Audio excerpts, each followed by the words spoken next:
오늘 다 같이 보실 하나님의 말씀은요, 골로새서 3장 23절 말씀입니다. 골로새서 3장 23절. 제가 가진 성경책으로는요, 신약 327면이다. 골로새서 3장 23절, 신약 327면.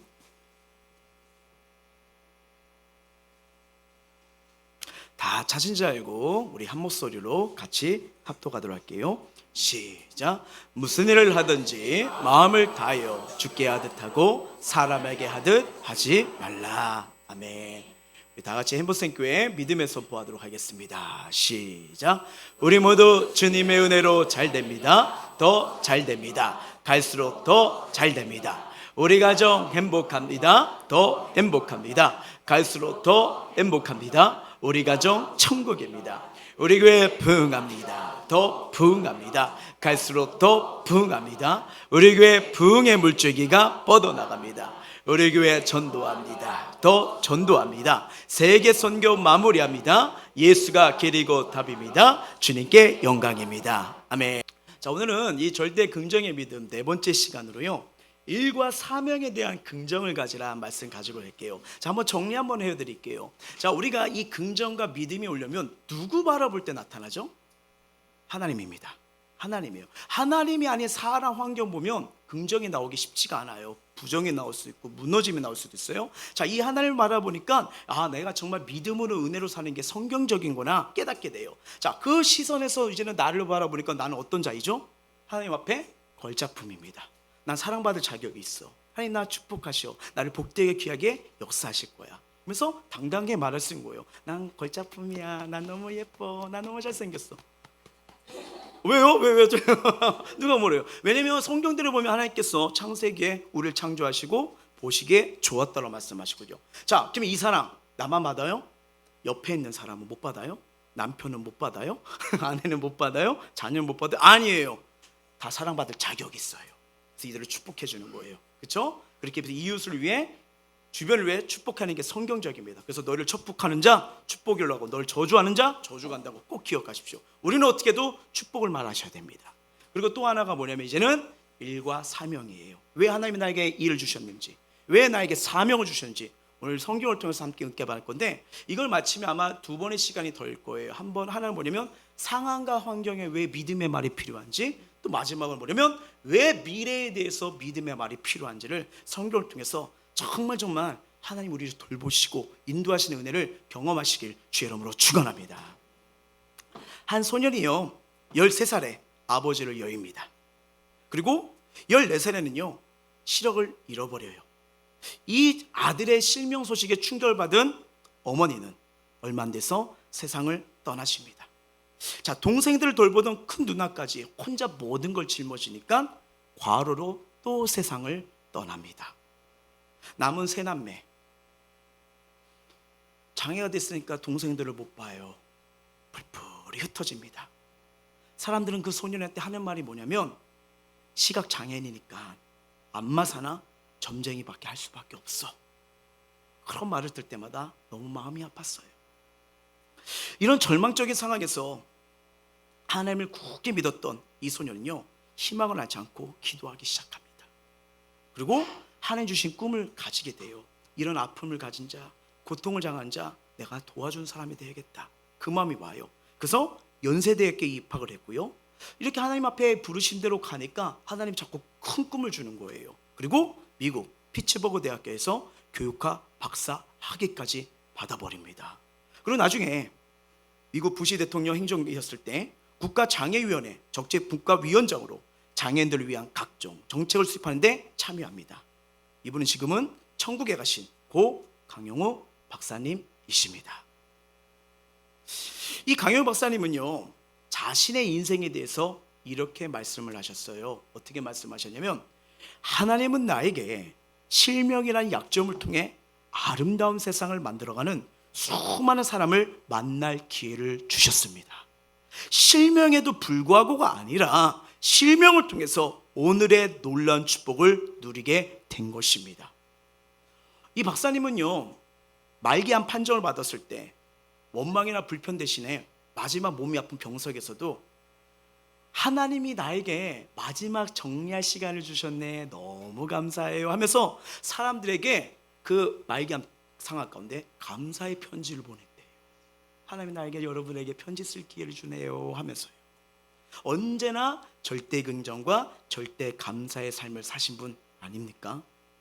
이 세상을 부정의 눈이 아니라 긍정의 눈으로 봤고 자신이 하는 모든 일에 사명을 가지고 있다는 걸 보게 돼요.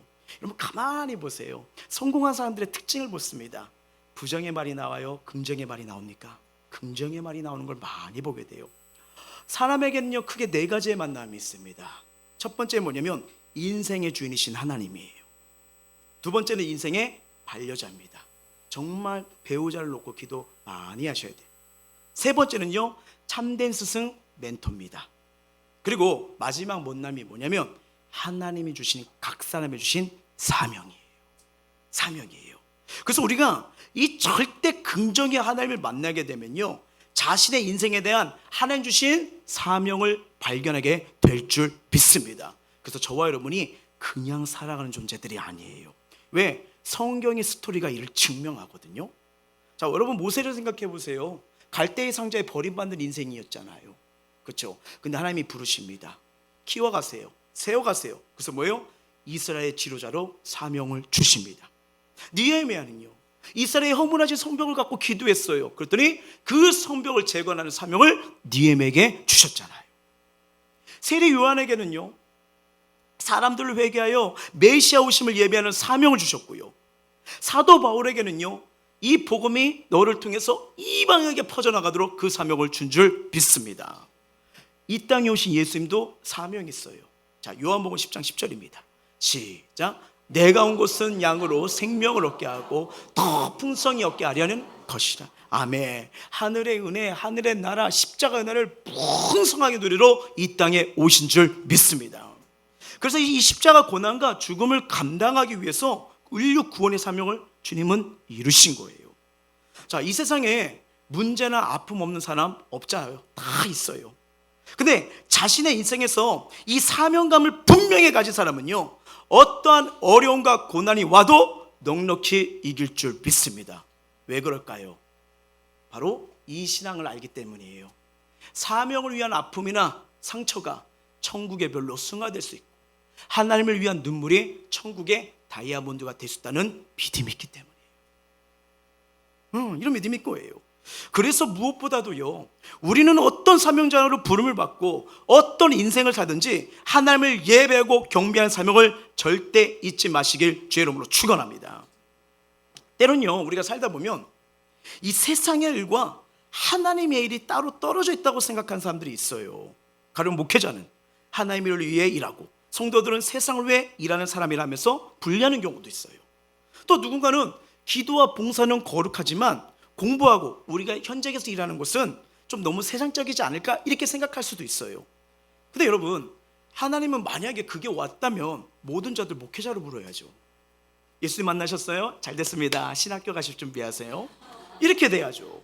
그게 아니에요. 여러분 그건 소수입니다.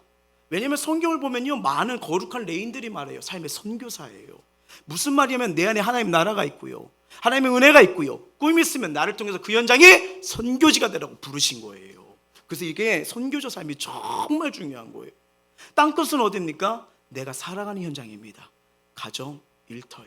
여기가 땅끝이에요. 여기서도 이렇게 사람을 살리지 못하는데 여기서도 하나님 나라를 보여주지 못하는데 그래서 여러분 내가 살아가는 가정, 내가 있는 현장 선교지가 될 줄 믿습니다. 그렇게 부르시는 거예요.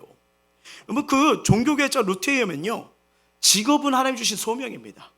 그래서 루터는 이렇게 말해요.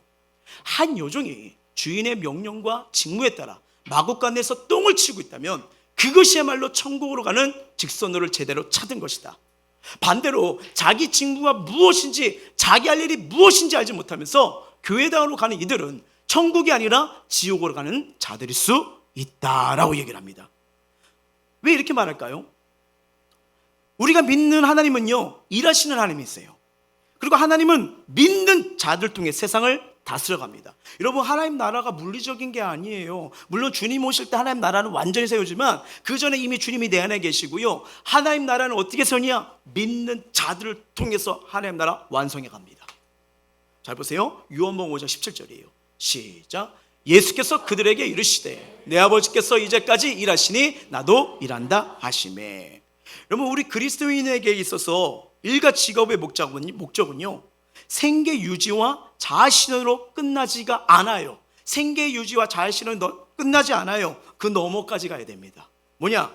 우리가 한 일을 통해 하나님을 섬기고요, 이웃을 사랑하는 데까지 나가셔야 돼요.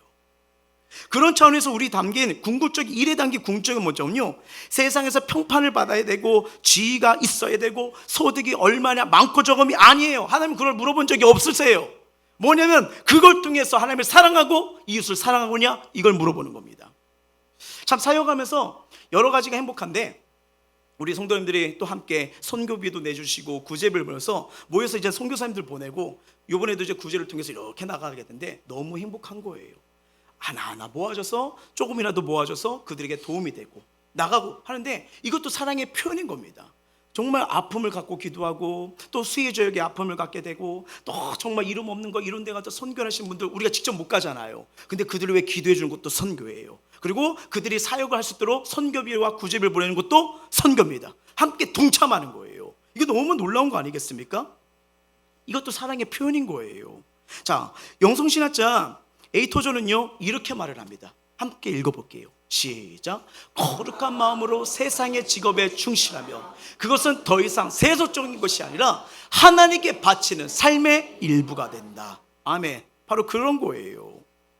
하나님은 우리에게요 각각 다른 재능과 일을 주셨고요, 그 가운데서 하나님을 사랑하고 이웃을 사랑하게 하셨습니다. 그러면 우리는 하나님께 맡겨주신 자리에서 최선을 다하는 게 중요한 건데요, 학생이면 학교에서, 직장이든 의료인이든 목회자든 주부든 정치가든 뭐든 간에 이것은 믿는 자들에게 적용되는 거예요.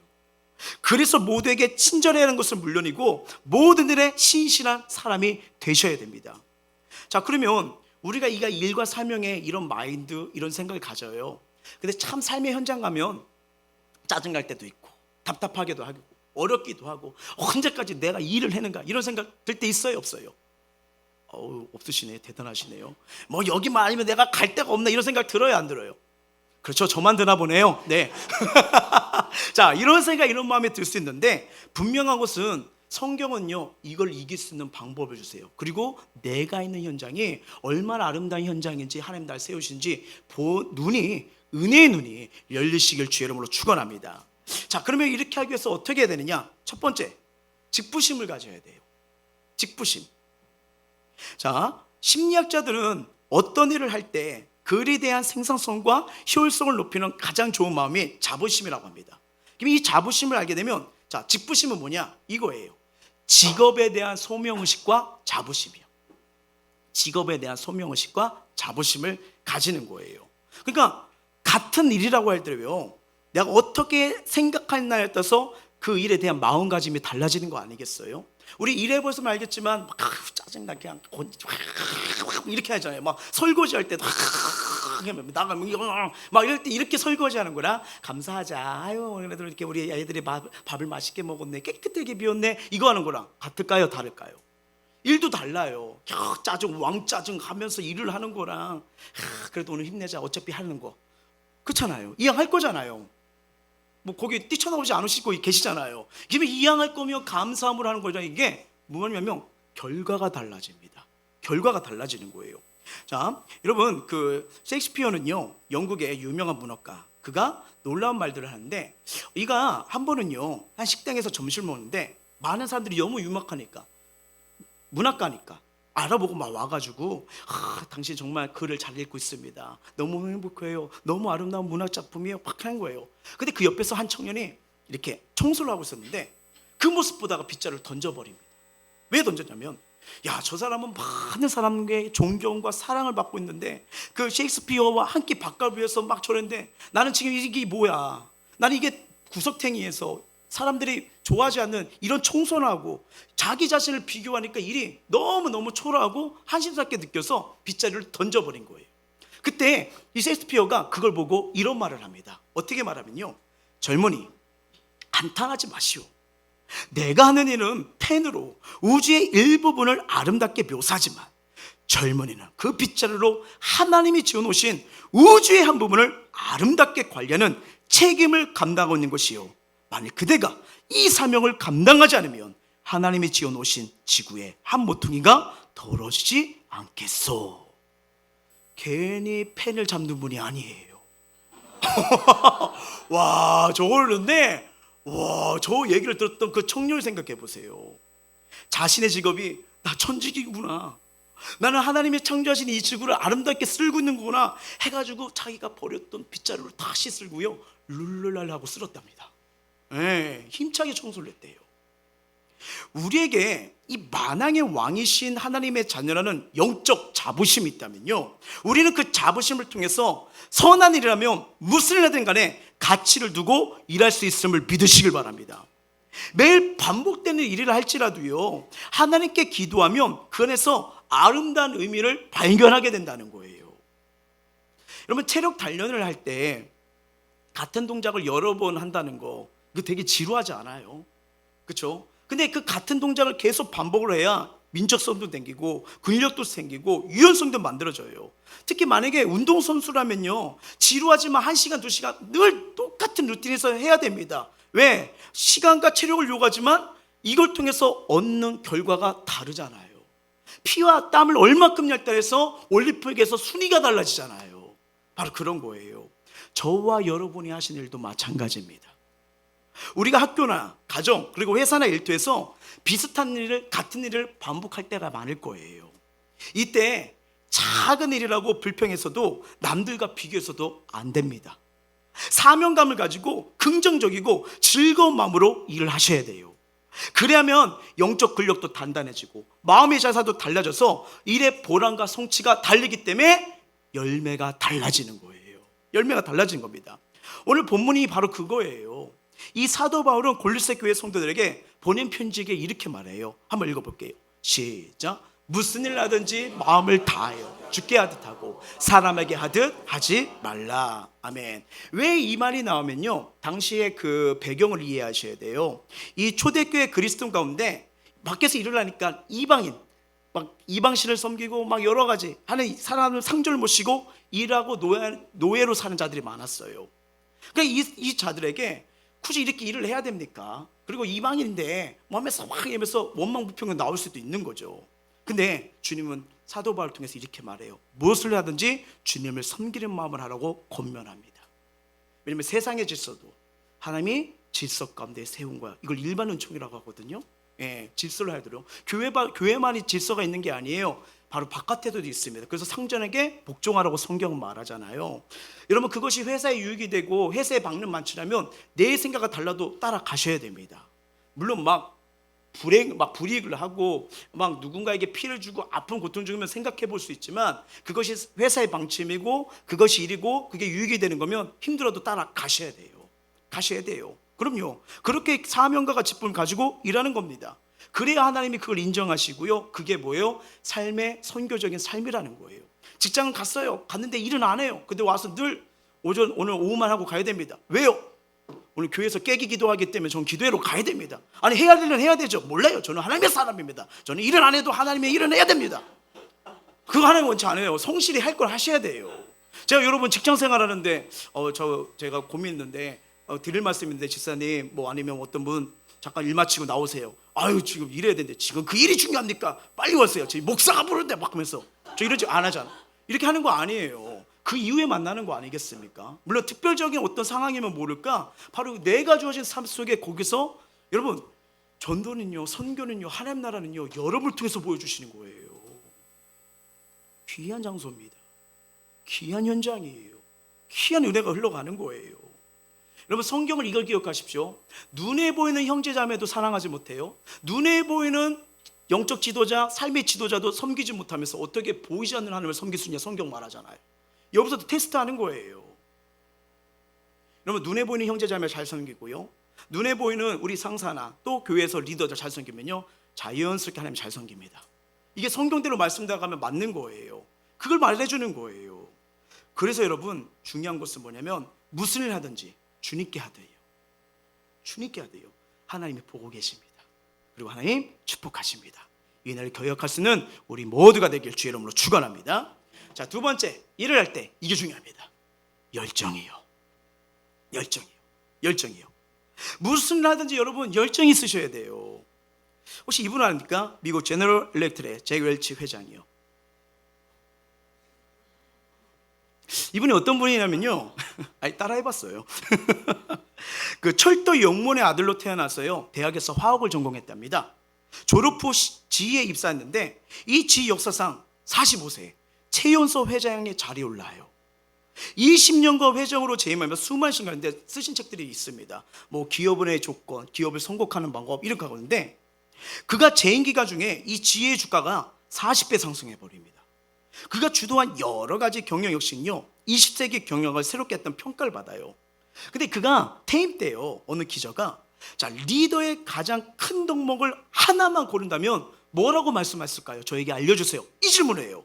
그 질문에 이분이 바로 주저없이 나온 대답이 뭔지 아십니까? 딱 하나예요. 열정입니다. 열정이 그 사람을 바꿉니다. 이걸 얘기합니다. 여러분 제가 왜 이 말씀을 하냐면 우리는 검증을 어디서 해야 되죠? 성경이요. 예수님도 열정이 끝내주는 분이셨어요. 볼까요? 5장 17절 9장 4절이에요. 시작. 예수께서 그들에게 이르시되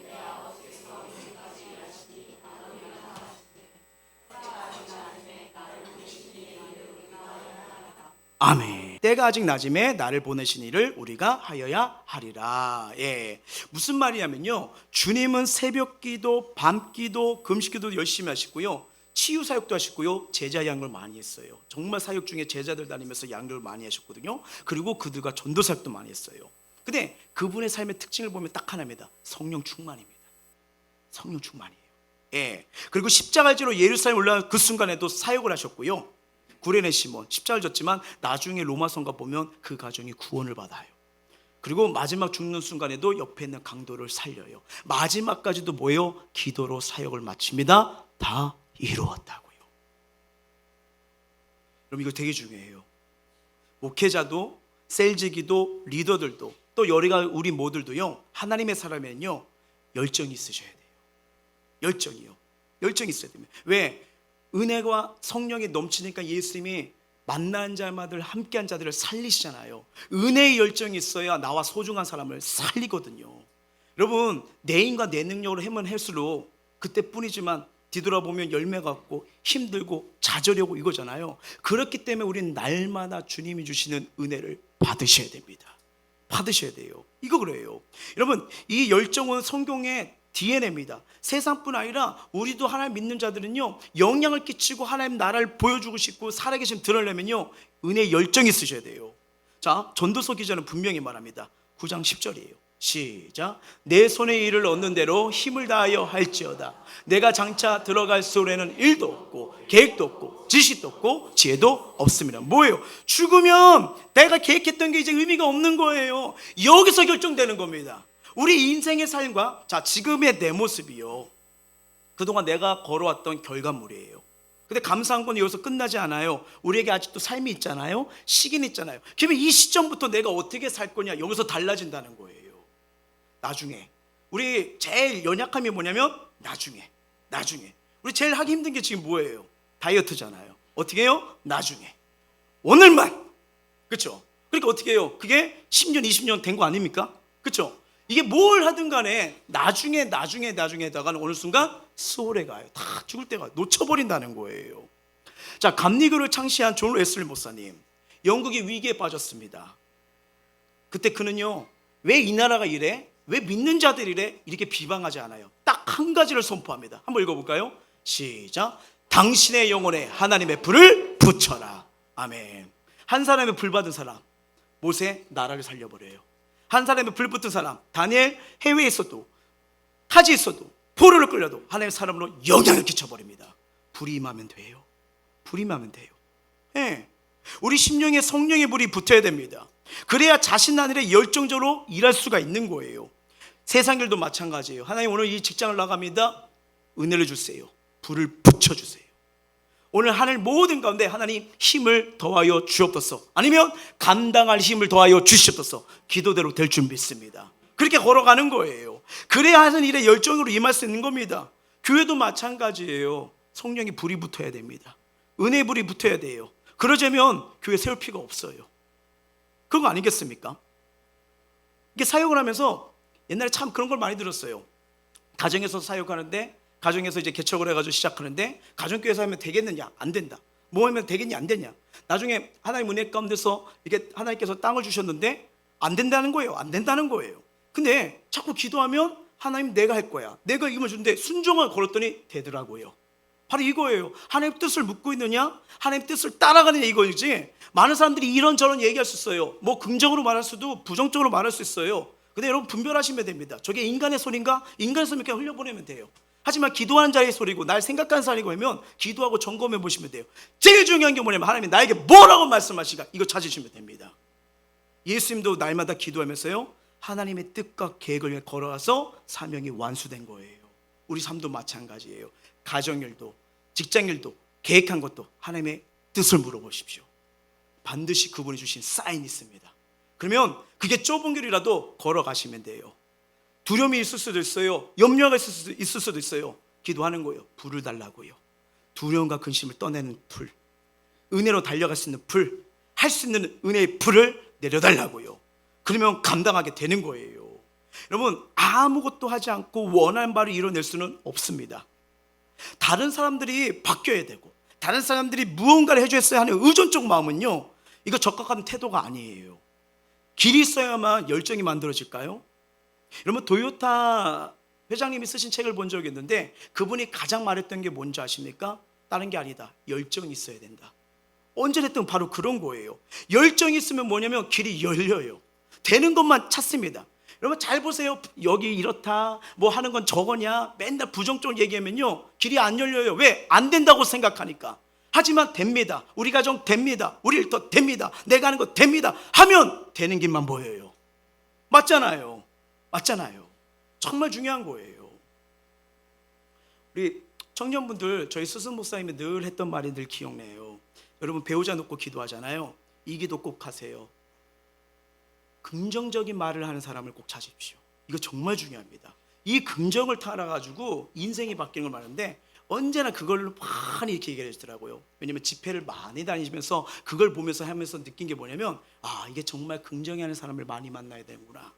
그렇죠? 이거 정말 중요해요. 그럼요. 우리도 마찬가지예요. 우리 예배 드릴 때 하나님 나왔을 때 뭐 했을 때 뭐 우리 그런 거 없겠지만 이렇게 왔는데 예배 가운데 여러분 누굴 보는 거예요? 하나님 보는 거잖아요. 딱 오자마자 자소 색깔은 왜 붉은색이냐? 오늘 찬양 인도자 뭐 재밌게 생겼다. 뭐 이렇게 아니에요. 우리 찬양 인도자 정말 매력 많습니다. 네, 그렇죠. 근데 보시면 알겠지만 여러분 정말 뜨겁게 막 이렇게 하시잖아요. 또 우리 이게 좀 악기로 연주해 주시는 분들 정말 귀하시더라고요. 자, 직장 생활하는데 피곤한데도 오셔가지고 지자를 지켜주시고 너무 감사하더라고요. 여러분들이 이렇게 또 여름 삶 속에서 이렇게 나오는 거 이거 은혜의 통로고 축복의 귀한 겁니다. 하나님이 부어주시는 현장에 있는 거예요. 정말이에요. 근데 이 하나님 앞에 은혜를 받고 충전받으면요 내 살아간 현장에 그 일을 감당해서 힘이 임해요. 그래서 우리는 하나님 저에게 열정을 주세요. 감동을 주세요. 지혜 구하면요 내가 살아간 현장 그것을 바꿀 수 있는 은혜와 지혜가 열리는 겁니다. 달라지는 거예요. 어렵지 않아요. 나부터 믿음의 말 긍정의 말을 선포하시길 주의 이름으로 축원합니다. 그러면 듣는 사람도 기분이 좋아져요. 좋아져요. 가끔 집에서 이렇게 있으면 우리 집 1, 2, 3가 갑자기 나한테 대피하는 소동이 있어요. 왜? 그랬더니 엄마가 설거지 안 해. 저거 안 하면 이제 잔소리 공격이 심해질 것 같다. 이불자리 다 들어가 있더라고요. 잘못하면 저한테 넘어오겠더라고요. 그래가지고 불러줘. 엄마가 지금 설거지하는 게 누구 때문에 그런 거냐고. 너 밖에서 사역하지 뭐하지 도와달라는 게 그게 적이냐고. 니네 뭐 빨래하는 거 이런 거 누가 다 하냐고. 다 도와주니 그거 아니라고. 빨리 가라고 빨리 하면서 그 애들을 밀어넣어요. 근데 그런 상황에서 같이 편대할 때가 있지만 아닌 건 분명히 알려줘. 이거 같이 하는 거야. 엄마는 이런 거야 하면서 쭉 하더라고. 그럼 애들이 던지죠. 아빠는 그래서 아빠가 설거지와 건조기 사명을 가지고 하잖아.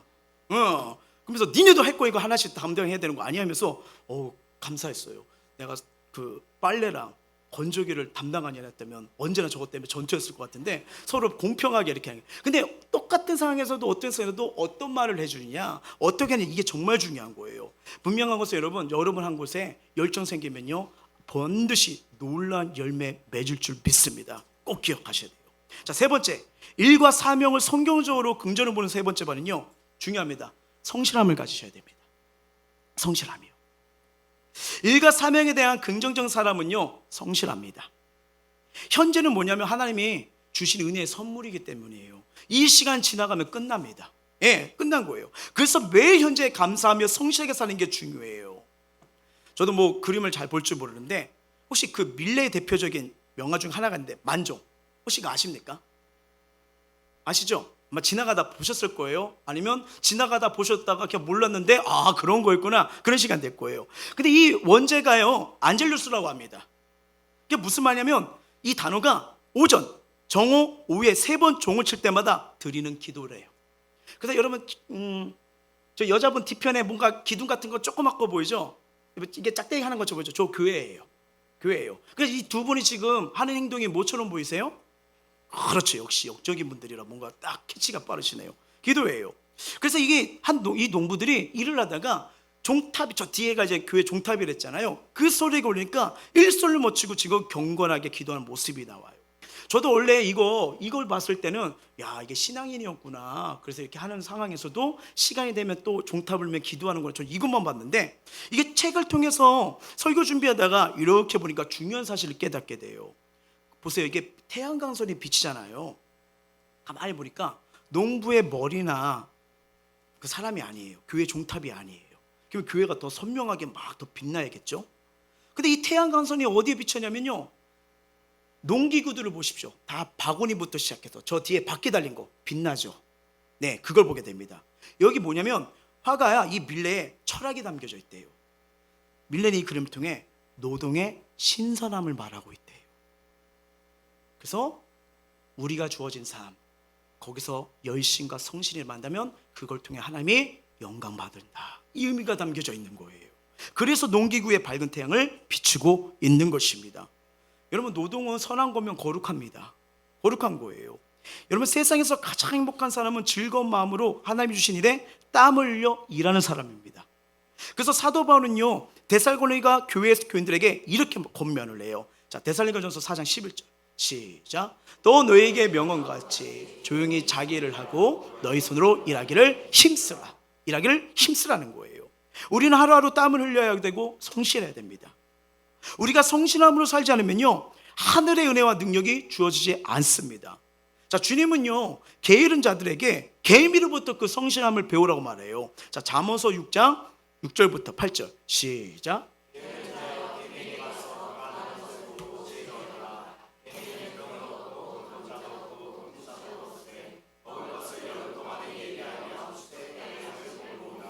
아멘. 이 세상에서 가장 중요한 시간은 바로 지금이라는 시간이에요.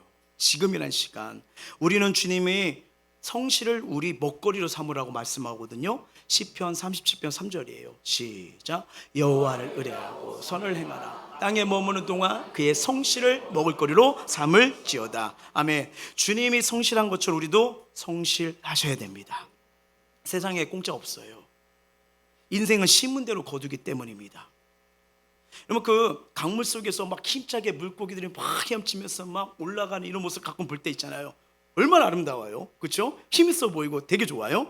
그 물고기가 오늘 내 집 침대에서 파닥파닥거리고 있어요. 비닐이 떨어지고 있어요. 비린내가 나요. 어때요? 강물 속에서 봤을 때랑 감히 내가 자야 되는데 그 침대에서 파닥파닥파닥 하면서 이렇게 뻐끔뻐끔하고 있어요. 어떤 느낌이 완전 다르죠. 강물 속에서 봤을 때랑 침대 속에서 볼 때랑 적합하지 않기 때문에, 장소가 다르기 때문에 지금 보는 시각이 달라져요. 여러분, 논밭에는요 식물을 키우려면 뭐가 꼭 필요하죠? 흙입니다. 근데 우리 집 방바닥에 널리 깔려 있어요. 아이들이 다 갖고 가지고 우리 집에다가 꽃을 심어놓겠대요. 거실, 주방, 안방에다가 흙을 다 깔아놨습니다. 어떻게 하실 거예요? 아이고 참 창조성이 이쁘다, 이렇게 식물을 사랑하는 이런 말이 나올까요? 여기까지. 안 봐도 무슨 말이 나올지 알겠죠? 여러분, 이게 정말 중요한 거예요. 있어야 할 자리 있을 때가 아름다운 겁니다. 흙은 논밭에 있어야 아름다워요. 예, 이거 중요한 거예요. 마찬가지로 사람마다 하나님이 가정, 학교, 회사, 교회 등 삶의 영역에 주어진 자리가 있어요. 맡은 자리에서 성실과 충성을 이룰 때, 높고 낮음을 따지지 않을 때 우리는 아름다운 가치로 하나님의 기쁨이 되고 통로가 된다는 것입니다. 잘 보세요. 성경에도 이런 일이 나와요. 형들의 속임수와 배신으로 보디발 장군 노예로 팔린 요셉, 그렇죠? 그리고 거기서 보디발 아내의 유혹을 이겼지만 그 모함으로 말미암아 억울한 감옥상일로 들어가잖아요. 근데 여러분 잘 그 창세기 말씀을 보면요, 요셉은 어떤 환경에서도요 일관된 성실한 삶의 태도가 이루어집니다. 와, 하나님 원망스럽다. 내가 이렇게 유혹을 이겼는데 어떻게 이러냐. 노예가 풀렸으면, 내가 하나님 말씀에 순종했으면 자유인으로 풀어던지지, 또 감옥은 뭐냐, 뭐 환경 다 이런 거 할 수 있는 거 아니겠습니까? 한 번도 그게 안 나가요. 근데 그가 하나님께 쓰임받은 이유가 나오는데, 자, 그의 삶을 한번 보십시오. 공통된 단어가 있습니다. 한번 읽어볼게요. 시작. 요셉이 그의 주인에게 은혜를 입어 섬기매 친위대장 요셉에게 그들을 수종들게 하며 요셉이 그들을 섬겼더라. 아멘. 어떤 단어가 반복되죠? 섬기대요. 언제 어디서나 섬기는 삶을 살았어요. 이 자리 억울하지만 힘들지만 이 자리 하나님 나에게 세우신 이유가 있어. 이 자리 맡기신 이유가 있어. 이런 가정을 나에게 허락하신 이유가 있어. 이런 삶을 나에게 허락하신 이유가 있어. 최선 다하는 거예요. 상황과 환경 하나님 바꿔주시거든요. 그걸 테스트를 통과하니까 어떻게 해요? 총리가 되는 거예요. 근데 여러분, 이 섬기다는 단어가 반복되는데 히브리어로 한번 살펴봤습니다. 이 원문을 보면 이 뜻이에요. 뭘로 읽은 겁니까? 아바드예요. 아바드. 두 가지죠.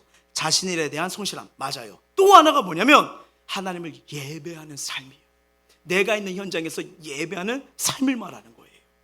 그러니까 이해가 되더라고요. 나중에 여러분 애고밤에 썼을 때 너의 하나님이 너를 통해서 일하신 걸 내가 보리라 말하잖아요. 예배하는 삶이 된 거예요. 근데 이 예배 삶이 같이 뭐가 된 거예요? 나에게 주어진 성실과 가치가 간 거예요. 예, 같은 단어예요. 요셉은 어떤 문제나 환경에 상관없이 하나님을 신실하게 여기며 맡겨진 일을 성실하게 감당한 것입니다. 매일의 성실함, 그 사람의 신실함을 보여주는 거울이 되고 미래가 달라질 수 있음을 믿으시길 바랍니다. 중요한 거예요. 자, 마지막으로 우리의 일과 사명을 성경적으로 긍정을 보는 네 번째 방법은 뭐냐면 죽을 때까지 사명을 가지라는 겁니다. 그거 잘 기억하셔야 돼요. 여러분, 그 한국인의 평균 수명이 약 84세라고 합니다. 84세다. 진짜 말 그대로 100세 시대가 가까워지는 것을 우리가 느끼고 있지 않습니까? 근데 분명한 것은 우리가 죽기 전까지 한순간도 예외 없이 하나님 안에서 사명자로 살아간다는 거예요. 이 사실을 기억하며 나이가 들었다고 사명을 포기하거나 게을러져서는 안 됩니다. 성경의 믿음의 인물들은 나이가 들어서 쓰임받은 자들이 많아요. 자, 아브라함 75세에 부름을 받아요. 그리고 90세에 가나안 땅을 찾고요, 100세에 아들 이삭을 낳습니다.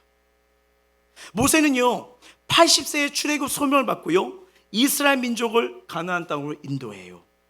갈렙은요 85세에 헤브론 산지를 점령해버립니다.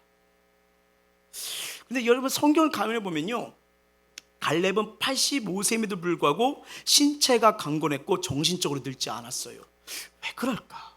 왜 그럴까 했는데, 갈렙이요 하나님이 나에게 주신 말씀을 늘 붙들고 있었다는 걸 발견해요. 이게 어디서 보냐? 여호수아입니다.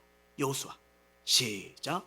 그날에 모세가 맹세하여 이르되 내가 내 하나님 여호와께서 충성하여 준 내 발로 밟는 땅은 영원히 너와 내 자손의 기업이 되리라 하였나이다. 아멘. 여러분, 40세에 가나안 땅을 탐지한 후에 45년간 하나님 약속을 붙든 거예요. 이들이 40년 동안 광야를 들어가지 못해 광야 생활을 하잖아요. 그리고 들어가서도 결국 나중에 헤브론 땅을 점령하는데 45년 동안 하나님 주신 꿈, 사명을 놓치지 않은 거예요. 하나님을 바라보니까 잘 보세요. 그의 고백에 나옵니다. 10절 11절 시작. 이제 보소서 여호와께서 이 말씀을 모세에게 이르실 때로부터 이스라엘이 광야에 방황한 이 45년 동안을 여호와께서 말씀하신 대로 나를 생존하게 하셨으니 내가 85세로다. 모세가 나를 보내던 날과 같이 오늘도 내가 여전히 강권하니 내 힘이 그때나 지금이나 같아서 싸움에나 출입이 감당할 수 있으니. 아멘. 뭐예요? 하나님을 바라보니까 꿈을 봤기 때문에 영육간에 강건한 줄 믿습니다. 그는 지금 이 지도자인 여호수아의 허락을 받고요, 헤브론 산지를 공격해서 점령하잖아요. 이 산지를 내게 주소서. 이게 중요합니다.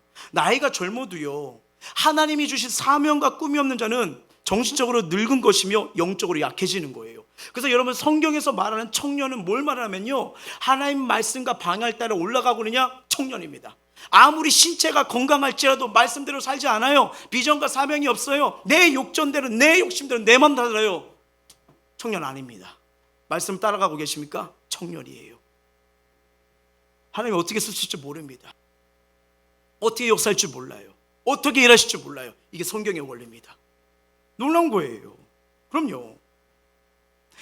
나이가 들어도 하나님의 약속의 말씀과 사명을 붙든 사람은요, 정신적으로 건강하고요, 지치지 않고요, 영적인 성장, 영적인 역사를 보게 될 줄 믿습니다.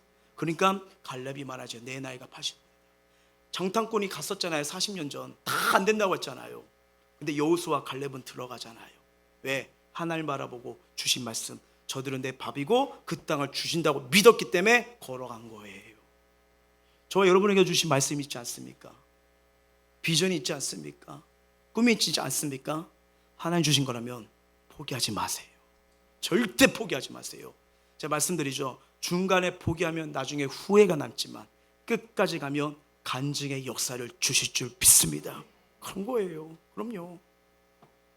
여러분, 예수님 제자들 한번 생각해 보세요. 다 일찍 순교당합니다.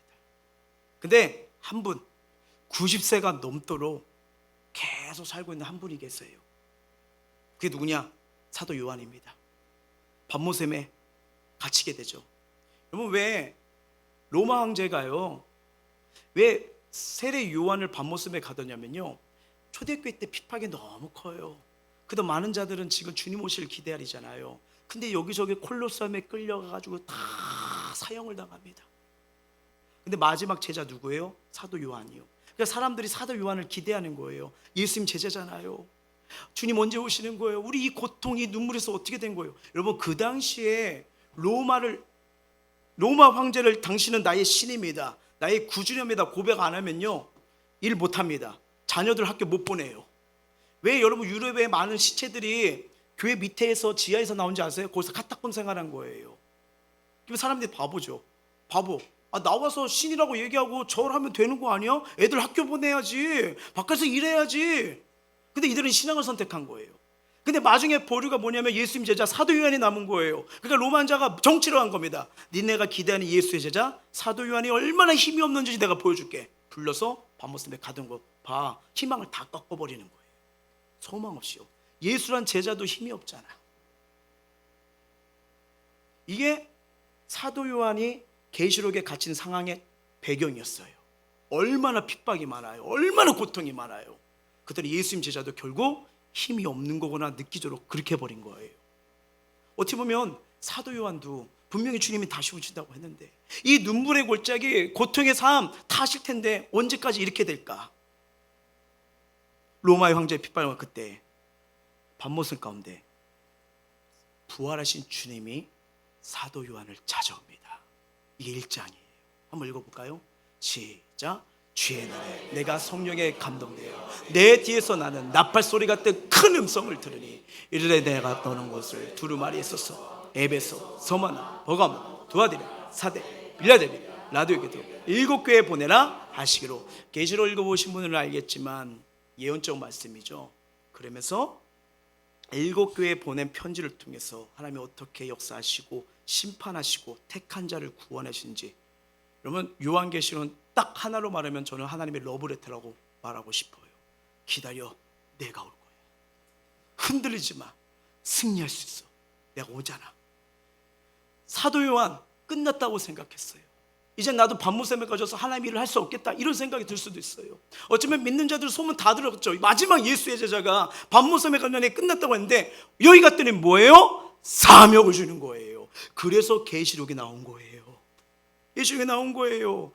종말에 대해 하나님이 계신 계시록을 기록하는 사명을 사도 요한에게 주기 때문에 그때까지도 세상은 죽는 것 같잖아. 아니요, 사도 요한의 생명을 하나님이 지어고 계신 거예요. 여러분, 사명 있는 자 하나님이 데려가지 않으십니다. 아직도 사명이 있기 때문에 우리에게 하루라는 삶을 주신 거예요. 주신 거예요. 하나님의 사명이 남은 자는 죽을 수 없습니다. 그래서 우리는 누구나 사명을 띠고 이 세상을 보내신 받은 자들이에요. 그래서 저와 여러분이 환경이나 나이 핑계 대지 마시고요, 그 사명이 닿을 때까지 주님이 주신 하루하루 맡겨진 삶에 최선을 다하시길 바랍니다. 18세기 미국의 1차 대각성 운동을 일으켰던 조지 휘필드, 수많은 사람을 회심시킨 능력 있고 열정적인 설교자였어요. 사역에 대한 사명감과 열정 때문에 새벽 1시까지 설교할 때가 있었습니다. 니엠에서도 이 사람들이 은혜가 있고 부흥이 일어나니까 이 설교할 때마다 막 사모하니 1시간, 2시간, 3시간, 여기서 막 시간 가는 줄 모르는 거예요. 계속 말씀을 들려주셔서 그런 생각이 된 거예요. 그러니까 막 조지 휘필드 목사님이 더 열정적으로 사역하시죠. 그러니까 이 제자들이 이랬대. 저도 너무 무리하시는 게 아닌가, 목사님 너무 바쁘게 사역하신데 쉬어가면서 하시지요. 말하자 그가 이런 말을 합니다. 난 녹슬어 없어지기보다는 닮아 없어지길 원한다. 마음껏 하나님이 사용하시다가 주님 앞에 서고 싶어. 아무것도 못하고 가만히 인생을 맞이하는 게 아니라 마지막까지도 닮아서 하나님 앞에 쓰임받고 가고 싶어. 너무 아름다운 말이에요. 우리 한 번뿐인 인생, 어떤 생각, 어떤 계획을 갖고 계십니까? 이와 같이 우리도요, 주님 부르실 때까지 영적으로 녹슬지 않고 영적인 생기로, 은혜로 아름답게 멋지게 붙들리고 쓰임받길 주의 이름으로 축원합니다. 가만히 보니까 우리나라에도 이런 분이 계셨더라고요. 김익도 목사님. 네, 천국 가는 그날까지 열정적으로 복음을 전파하고 치유하는 사역을 하셨습니다. 어린 시절 그는 가난했고요, 집안 배경도 없으시고 과거 급제는 꿈도 꾸지 못하셨대요. 17에 사업을 했지만 폭망합니다. 그 실패로 낙담하면서 술래하면서 그때부터 완전, 죄송해요, 깡패, 건달, 양아치 삶을 살기 시작해요. 동네에서 유명하다는 이 주먹으로 그냥 한 방이 있어가지고요, 여기만 오면 이렇게 다 사람들이 피했대요. 그렇게 험하게 세월을 보내다가 우연히 스왈렌, 한국말로 소환년 선교사님이 인도하시는 집회에 참석하셨어요. 예수님을 영접하게 되었고요, 27살에 선교사님부터 세례를 받고 복음을 전하기 시작합니다. 황해도에서 주먹 꽤 잘 쓰는 사람으로 소문났었는데 예수 믿으니까 새 사람이 된 거예요. 여러분, 예수 제대로 믿으면요, 이전 것은 지나갔으니 보라 새 것이 됩니다. 새롭게 들어요. 그래서 이제 복음을 전하갔더니 이제 그 깡패 이런 걸 했잖아요. 그래도 마음이 찔려서 복음 전하러 가요. 왜 또 하냐고, 목사 됐으면 새로운 삶이지 왜 하냐고. 아니라고, 나 새 사람한테 복음을 전하고 복음을 전하고. 근데 그에 대한 상처가 있어요, 없어요? 돌로 머리를 깨트리고요 합니다. 만약에 예자가 있었으면 내 목사가 됐지, 예수님병 살고 있어 하면서 다시 선빵 날리겠잖아요. 이젠 맞아요. 복음을 주기 위해서 다 내가 죄를 범한 대한테까지 그러면서 가요. 돌팔매지, 조롱 엄청 나갑니다. 그래도 그 목사님은 복음 증거의 사명을 포기하지 않아요. 저 영혼도 살려야 된다. 1906년 평양신학교에 입학한 이후로 신천교회 강단에서, 우리가 생각하는 거기 아니에요, 신천교회, 자 강단에서 생을 마칠 때까지 평생 한 교회만을 섬기며 사역합니다. 1919년 10월에 한 교회에서 집회를 마친 다음 동료 목사와 이 마가복음 16, 17, 18장을 보고 묵상하고 깨지기 시작해요. 한번 읽어볼까요? 시작. 믿는 자들에게는 이런 표적이 따르니 곧 그들이 내 이름으로 귀신을 쫓아내며 새 방언을 말하며 뱀을 집어 무슨 독을 마실지라도 해를 받지 않으리며 병든 사람에게 손원증 나으리라 하시더라. 아멘. 이 말씀을 보고 나에게도 이런 영적인 능력을 해달라고 간절히 기도하기 시작합니다. 그런데 어느 날 이 10년 전부터 아래턱이 빠져 갇힌 방법을 해도 고칠 수 없던 한 성도에 대한 그 마음이 막 불붙들이 되는 거예요. 그래서 김익도 목사님이 3일간 금식하고요, 그 성도에게 믿사오니 이 소자에 떨어진 턱을 붙여 주옵소서라고 기도하는데 턱이 정상으로 치료받는 기적이 일어납니다.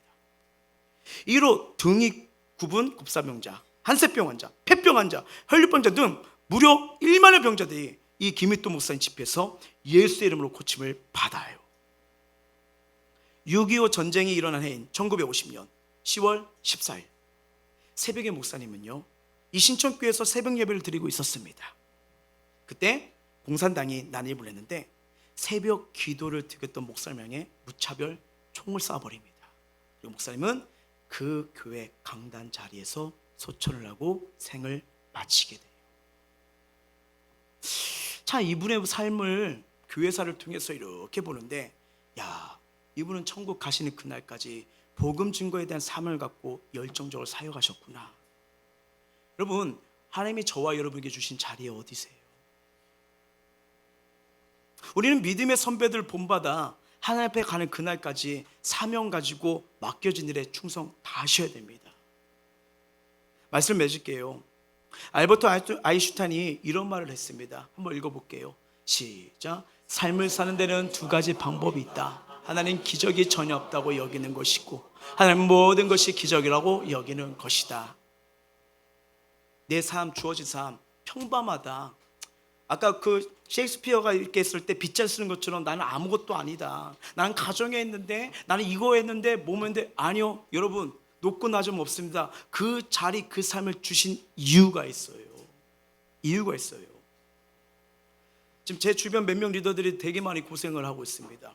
모르겠어요. 이게 자꾸 기도하면 감동이 오고 지혜가 와요. 그래가지고 지금 교재 3개를 만들고 있거든요. 3개를 맡다 보니까 다시, 그래서 세가족 교재를 이제 다시 책으로 뽑으려고 해서 아마 출판사랑 이렇게 해가지고 할 것 같고, 그래서 이제 만들 것 같고요. 그 다음에 이제는 우리 훈련 양육 시스템 있잖아요. 옛날부터 이렇게 했다가 더 업그레이드 계속 고민을 연구해요. 왜냐면 우리 성도들이 어떻게 하면 좀 더 행복해질까, 더 기뻐질까, 은혜될까 하면서 이제는 우리 중고등부, 유초등부까지 이어질까, 이걸 막 해야 되니까 이게 몸이 하나 봐서 모자르지. 자꾸 하나님이 기도하는데 이렇게 하는데 자꾸 지혜를 주세요. 근데 왜 이걸 하냐?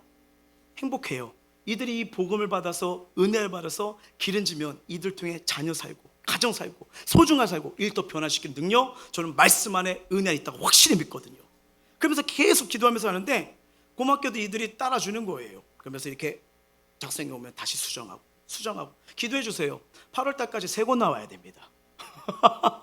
3권이 나와야 돼요. 그래서 다시 이렇게 하는데, 근데 느끼는 게 뭐냐면 우리 성도님들이 기도 시간마다 같이 담임 목사를 위해서 기도합니다 하잖아요. 이 기도가 지금 되고 있다는 걸 느껴지고요. 그리고 한 분 한 분 이렇게 기도하는데 여러분들이 같이 그 기도하는 건데, 이 기도가 심어지고 있구나.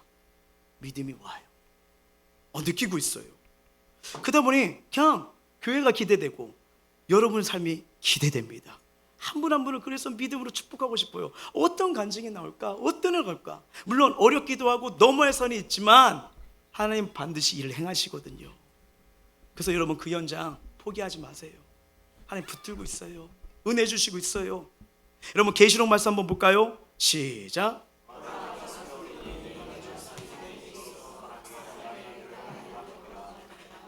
알파와 오메가요, 처음과 마지막이요, 시작과 마치다. 모든 걸 주관하신 하나님이 지금 나의 기도 보고 계세요. 여러분의 삶의 현장 버티고 힘든 거 아는데도 그 성실함 버티는 거 기억하고 계십니다. 그래서 이 믿음 가지시고, 하나님이 한번 허락하신 인생이잖아요. 정말 하나님 안에서 행복하십시오. 기뻐하십시오. 그리고 힘을 달라고 기도하십시오. 그러면 그 현장이 천국이 이루어지는 복의 통로로 예수 믿는 저와 여러분을 통해서 아름답게 세울 줄 믿습니다. 이 믿음으로 승리하시길 주의 이름으로 축복합니다. 찬양하겠습니다.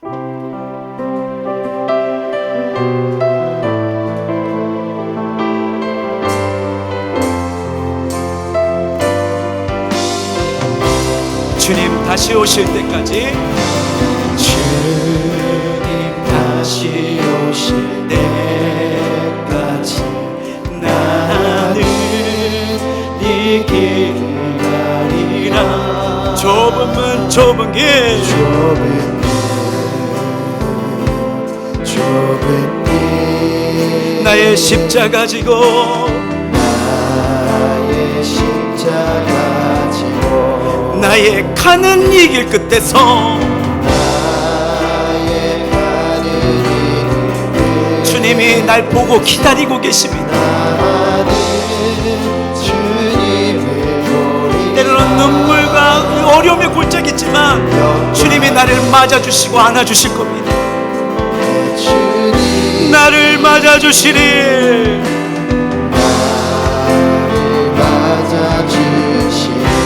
주님 다시 오실 때까지, 주님 다시 오실 때까지 나는 일어나 달려가리라. 주의 영광 온 땅 덮을 때 나는 일어나 노래하리. 내 사모는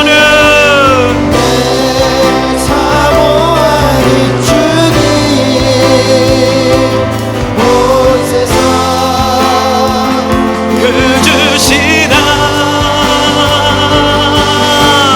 내 사모하는 주님이 영광의 왕이시라.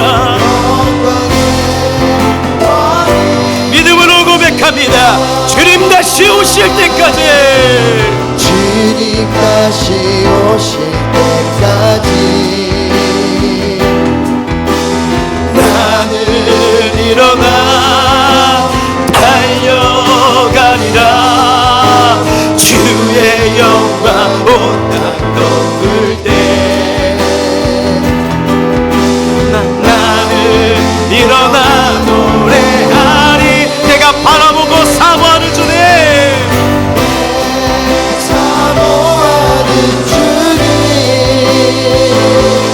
온 세상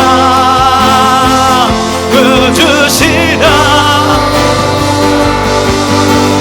내 사모하는 주님 영광의 왕이시라. 영광의 주님을 바라보고 고대합니다. 내 사모하는 주님,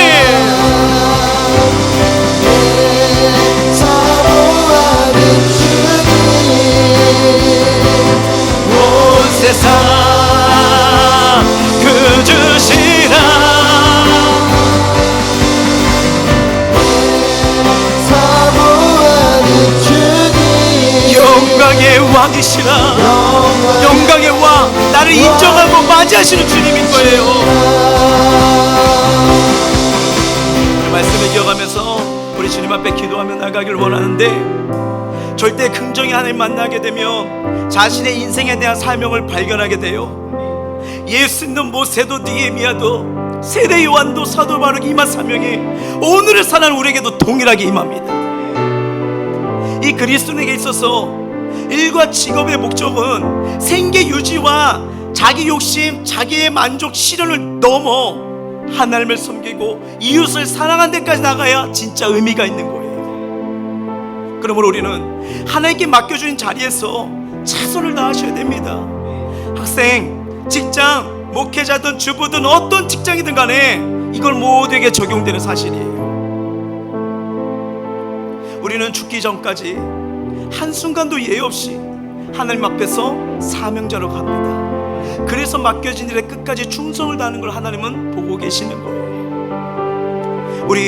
우리에게 주어진 일, 사명을 긍정적으로 보셔야 돼요. 그래서 이것이 있어야 어떤 어려움도 고난도 매일의 삶도 미래가 있기 때문에, 기대가 있기 때문에, 하나님이 주시는 열매가 있기 때문에 걸어갈 수가 있는 거예요. 기억하십시오. 직부심을 가지십시오.